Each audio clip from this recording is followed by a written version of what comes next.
दोस्तों समी और अक्षर पटेल ने अपनी शानदार गेंदबाजी से बांग्लादेश की टीम को 35 रन पर गिरा दिए थे 5 विकेट। लेकिन फिर उसके बाद रोहित शर्मा की गलती की वजह से बांग्लादेश की टीम ने बना डाले 228 रन। लेकिन फिर उसके बाद ओपनिंग में रोहित शर्मा और शुभमन गिल का आया तूफान और आते ही दोनों ही बल्लेबाजों ने मैदान पर चौके और छक्कों की बारिश कर दी। तो क्या है भारत और बांग्लादेश के बीच के टीम का आज महामुकाबले का पूरा हाईलाइट बताएंगे दोस्तों आपको हमारी इस वीडियो में। लेकिन दोस्तों अगर आप भी मोहम्मद शमी को सबसे अच्छा गेंदबाज और भारतीय टीम के प्रदर्शन से खुश हैं तो इस वीडियो को एक लाइक और चैनल को सब्सक्राइब जरूर कर लीजिएगा दोस्तों, जहां पर इस वीडियो का लाइक टारगेट सिर्फ 50 लाइक्स है। दोस्तों आज बांग्लादेश की टीम के खिलाफ भारत ने टॉस जीतकर पहले बल्लेबाजी करने का फैसला बांग्लादेश को दिया और बल्लेबाजी करने उतरी बांग्लादेश की टीम की तरफ से तंजीम हसन और सौम्या सरकार ने पारी की शुरुआत की। लेकिन बांग्लादेश की टीम की शुरुआत बेहद ही खराब रहती है। पहले ही ओवर की आखिरी गेंद पर सौम्या सरकार शमी की गेंद पर 0 रन पर आउट हो जाते हैं और बांग्लादेश की टीम को 1 रन के स्कोर पर पहला बड़ा झटका देते हैं। फिर उसके बाद तंजीम हसन का साथ निभाने कप्तान शांतो आते हैं, लेकिन हर्षित राणा ने दूसरे ओवर की तीसरी गेंद पर शांतो को भी आउट करके बांग्लादेश की टीम को 2 रन के स्कोर पर दूसरा बड़ा झटका देते हैं। उसके बाद तंजीम हसन का साथ निभाने मेहदी हसन आते हैं और इन दोनों बल्लेबाजों के बीच एक छोटी सी पार्टनरशिप होती है। लेकिन तभी मोहम्मद शमी ने 5 रन के स्कोर पर मेहदी हसन को आउट करके बांग्लादेश की टीम को 26 रन के स्कोर पर तीसरा बड़ा झटका दिया और उसके बाद तंजीम हसन का साथ निभाने हरिदोय आते हैं। लेकिन इनके भी एक छोटी सी पार्टनरशिप चल रही थी। लेकिन तभी अक्षर पटेल आते हैं और अपनी शानदार गेंदबाजी से तंजीम हसन को 25 रन के स्कोर पर आउट कर देते हैं।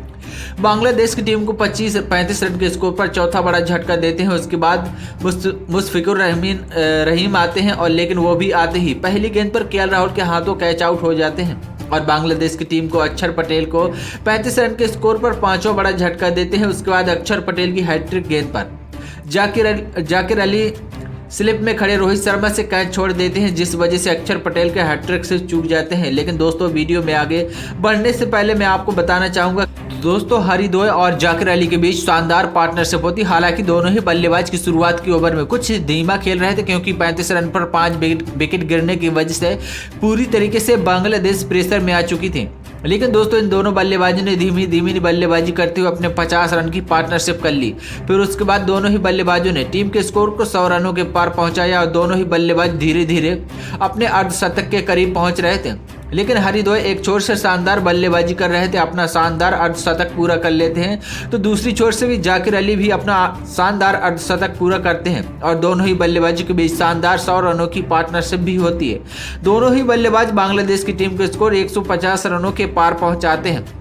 अभी अंत के ओवरों में दोनों ही बल्लेबाज ताबड़तोड़ अंदाज में बल्लेबाजी कर रहे थे। लेकिन फिर उसके बाद मोहम्मद शमी आते हैं अंत के ओवरों में अपनी शानदार गेंदबाजी से अच्छी बल्लेबाजी कर रहे जाकिर अली को 68 रन के स्कोर पर आउट करके बांग्लादेश की टीम को 189 रन के स्कोर पर छठा बड़ा झटका देते हैं। उसके बाद हरिदोय का साथ निभाने रिशाद आते हैं। दोनों ही बल्लेबाजों के बीच शानदार पार्टनरशिप होती। दोनों ही बल्लेबाज बांग्लादेश को 200 रनों के पार पहुंचाते हैं। रिशाद आते ही शानदार 2 गेंदों पे 2 चौका लगाते हैं, लेकिन हर्षित राणा की गेंद पर 18 रन बनाकर आउट हो जाते हैं। 214 रन के स्कोर पर बांग्लादेश की टीम को 7वां बड़ा झटका लगता है। उसके बाद एक छोर से हरिदोय शानदार शतक के करीब पहुंच चुके थे और उनका साथ निभाने तंजीम हसन आते हैं, लेकिन वो आते ही मोहम्मद शमी की गेंद पर 0 रन पर बोल्ड हो जाते हैं। तो दोस्तों आपको बताया कि 15 रन पर बांग्लादेश की टीम 215 रन पर बांग्लादेश की टीम को 8वां बड़ा झटका लगता है। फिर तस्कीन अहमद हरिदोय का साथ निभाने आते हैं। हरिदोय अपने शानदार शतक एक छोर से पूरा कर लेते हैं, लेकिन दूसरी छोर से तस्कीन अहमद भी 3 रन बनाकर आउट हो जाते हैं और आखिरी के ओवर में हरिदोय भी 118 गेंदों में 100 रन बनाकर आउट हो जाते हैं। बांग्लादेश को टीम को 49.4 ओवर में 228 रन के स्कोर पर ऑल आउट कर देते हैं। भारत की तरफ से मोहम्मद शमी ने सबसे ज्यादा 5 विकेट चटकाए, तो वहीं पर हर्षित राणा ने 3 तो अक्षर पटेल को 2 विकेट मिले। जवाब में 229 रनों का लक्ष्य का पीछा करने उतरी भारतीय टीम की तरफ से शुरुआत रोहित शर्मा और शुभमन गिल ने की। इन दोनों ही बल्लेबाजों ने आते ही शुरुआती के ओवरों में थोड़ी धीमे बल्लेबाजी की, लेकिन आंखें जमने के बाद रोहित शर्मा ताबड़तोड़ अंदाज में चौके लगा रहे थे तो शुभमन गिल भी एक छोर से शानदार चौके लगा रहे थे। दोनों ही बल्लेबाजों के बीच शानदार पावर प्ले में 50 रनों की पार्टनरशिप होती है।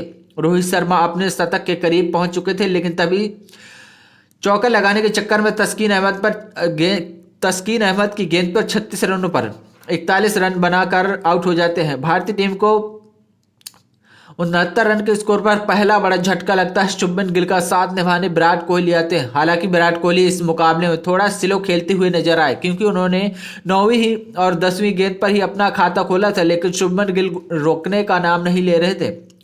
अपना एक छोर से शानदार अर्धशतक पूरा कर लिए थे और भारतीय टीम को ये दोनों ही बल्लेबाज 100 रनों के पार पहुंचा दिए थे। लेकिन फिर उसके बाद एक छोर से धीमी बल्लेबाजी कर रहे विराट कोहली 38 गेंदों पर 22 रन बनाकर आउट हो जाते हैं। भारतीय टीम को 122 रनों के स्कोर पर कोहली के रूप में दूसरा बड़ा झटका लगता है। फिर उसके बाद गिल का साथ निभाने श्रेयस अय्यर आते हैं। इन दोनों ही बल्लेबाज के बीच शानदार पार्टनरशिप होती है। अय्यर शानदार चौका लगाते हैं, लेकिन वो भी तेजी से रन बनाने के चक्कर पर 15 रन के स्कोर पर आउट हो जाते हैं। भारतीय टीम को 133 रन के स्कोर पर तीसरा बड़ा झटका लगता है। फिर गिल का साथ निभाने अक्षर पटेल आते हैं। अक्षर पटेल भी आते हैं, शानदार चौका लगाते हैं, लेकिन वो भी चौका लगाने के चक्कर में 12 गेंदों पर 8 रन बनाकर आउट हो जाते हैं, जहां पर भारत की टीम को 144 रन के स्कोर पर भारत को चौथा बड़ा झटका लगता है। फिर उसके बाद गिल का साथ निभाने केएल राहुल आते हैं और एक छोर से साझेदारी करके बल्लेबाजी करते हुए धीरे धीरे अपने शतक के करीब पहुंच रहे शुभमन गिल, केएल राहुल भी आते हैं और उनका धीरे धीरे साथ निभा रहे हैं और दोनों ही बल्लेबाजों के बीच भारतीय टीम को 170 रनों के पार पहुंच जाते हैं। अब आंखें जमने के बाद केएल राहुल भी शानदार बल्लेबाजी कर रहे थे और उन्होंने शानदार चौका लगाया और इसी के साथ दोनों ही बल्लेबाजों ने आसानी से भारतीय टीम को 200 रनों के पार पहुंचाया। शुभमन गिल भी इस मुकाबले में शानदार बल्लेबाजी करके भारतीय टीम को इस मुकाबले में आसानी से अंत में जीत दिलवा दी और चैंपियंस ट्रॉफी के पहले मुकाबले में भारतीय टीम ने बांग्लादेश को टीम को एक तरफा हरा दिया।